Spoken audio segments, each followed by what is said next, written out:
മാതാപിതാക്കളെ വെറുപ്പിക്കുന്നത് അതിന്റെ ശിക്ഷയും ദുനിയാവില് നേരത്തെ കൊടുക്കുമെന്ന് സയ്യിദുനാ റസൂലുള്ളാഹി തങ്ങൾ പറഞ്ഞു. രണ്ടാമത്തെ കാര്യം ഹുഖൂഖുൽ വാലിദൈൻ, മാതാപിതാക്കളെ വെറുപ്പിക്കുന്നത് അരുത് സഹോദര. എത്ര കഴിവുണ്ടെങ്കിലും എത്ര ചുക്കിച്ചുളിഞ്ഞ ശരീരമാണെങ്കിലും അരുതാത്തൊരു വാക്ക് പറയരുത്, ഒരു പ്രവൃത്തി ചെയ്യരുത്. അനുഭവിച്ചിട്ടേ പോകും. എന്റെ സ്വഭാവം അങ്ങനെയാണ്.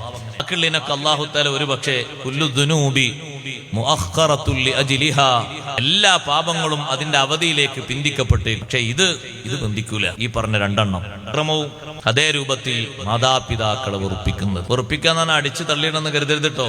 വാക്ക് മതി, മൗനം മതി, പ്രതിഷേധം മതി.